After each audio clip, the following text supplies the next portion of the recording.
The notification arrives at 9:41 a.m. Halfway through a meeting nobody actually wants to be in. You glance down under the table expecting the usual tiny green number. It isn't tiny this time. You look up. Everyone keeps talking. Nobody in the room realizes your investments just made more money this morning than you'll earn at work all week. Level $1.0. The paycheck is the whole story. You get paid every other Friday, and the number that hits your account is the only number that matters, the only one you've ever really tracked. You open a brokerage account on a whim after a coworker mentions it at lunch. Deposit $500 because $500 feels like an amount you could survive losing entirely. And buy a handful of shares in a company you recognize from the app on your phone. You don't check it again for 3 weeks. There's nothing to check. $500 doesn't move enough in either direction to justify the anxiety of watching it. Your paycheck, meanwhile, is doing everything. Rent, groceries, the slow bleed of subscriptions you keep meaning to cancel. It's the only engine in your financial life, and you've never once questioned whether that's a permanent arrangement, because it's never occurred to you that it could be anything else. Money, at this level,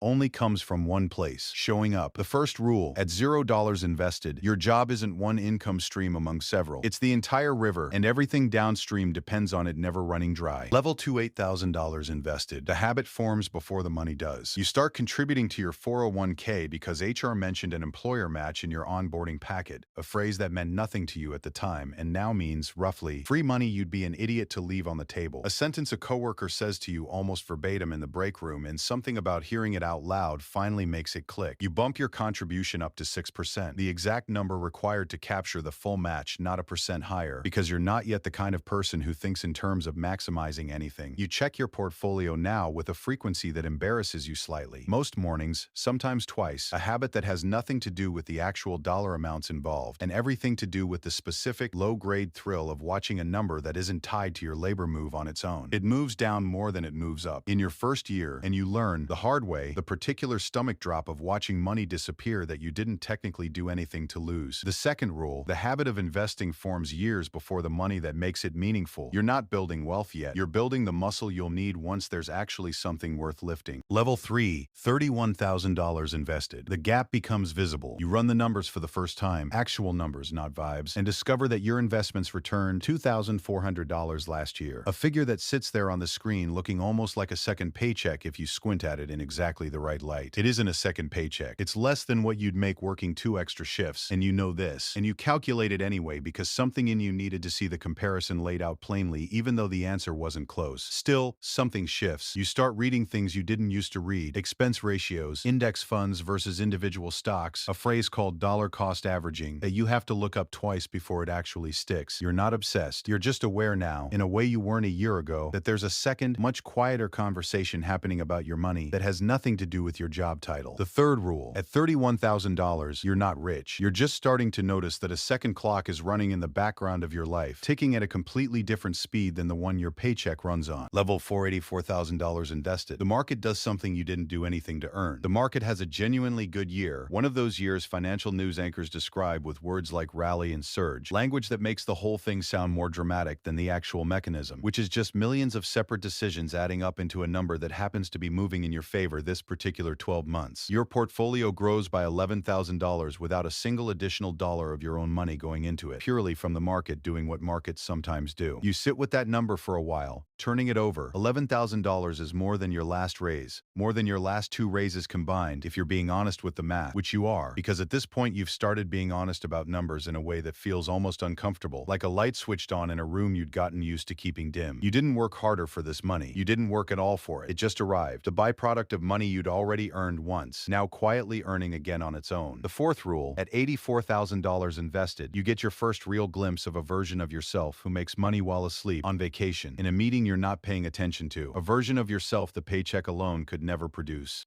Level 5, $160,000 invested. The math starts to feel less abstract. You do a calculation late one night that you immediately do 3 more times because the first result seems wrong. At your current portfolio size and a historical average return, your investments are now generating something in the range of what a part-time job would pay. Not a full salary, nowhere close, but a real number, one you could point to on a page and say, plainly, this is money my money made, not money I made. You don't quit anything. You don't tell anyone at work, but you notice notice a small, specific shift in how you sit through bad days at the office. A meeting that goes nowhere. A manager who takes credit for something you built. An email that ruins your Tuesday afternoon. It still bothers you. It just bothers you slightly less. Because for the first time, your paycheck has quiet company. It's not carrying the entire load by itself anymore. And something about that changes the emotional weight of every individual bad day at that job, even though nothing about the job itself has changed at all. The fifth rule: the moment your investments become real enough to name a rough monthly figure is the moment your job stops being the entire story and starts being one chapter in a longer one. Level 6, $310,000 invested. The crossover conversation starts happening in your head. You run the numbers monthly now, an actual recurring habit, not out of anxiety, but out of something closer to curiosity about your own trajectory. Your investments generated $19,400 last year, more than a decent used car, more than what you spent on rent for 4 months combined, a number substantial enough that you start doing a specific kind of math you've never done before. If this kept growing at roughly this pace, and if your job income stayed roughly flat, when would the two lines actually cross? You don't tell your partner this exact thought at first, not because it's a secret, but because saying it out loud feels like it might jinx something you don't fully understand yet. You run the projection anyway, on a spreadsheet you build yourself on a Sunday afternoon, adjusting for market volatility, for contributions, for a dozen variables that make the actual number slippery and uncertain. But the shape of it, the general direction, is unmistakable now. The lines are converging. You just don't know exactly when. The sixth rule, $310,000 invested, is the level where the crossover stops being a hypothetical you read about in a personal finance article and starts being a specific, calculable date sitting somewhere in your actual future. Level 7, $520,000 invested. The year the numbers actually cross. It happens quietly, the way most genuinely important financial milestones happen. Not with an alarm or an announcement, just a number on a screen during a routine portfolio check that takes a second longer than usual to fully register. Your investment returns last year came out to $58,000. Your salary, after the small raise you got in the spring, came out to $54,000. For the first time in your working life, the money you didn't work for out-earned the money you did. You sit with this for a long time, longer than the moment probably deserves, staring at two numbers on a spreadsheet that represents something you'd honestly stopped expecting to actually witness happen to you specifically. In your specific life, on an ordinary Tuesday with nothing else remarkable about it. You don't quit your job. You go to work the next morning exactly the way you always do. Sit through exactly the same kind of meeting you've sat through 1,000 times before. But something in the room feels different now, even though nothing about the room has actually changed at all. The seventh rule, the crossover isn't the finish line. It's the moment you realize for the first time that the finish line was always going to be something you could actually reach, not a fantasy, a date.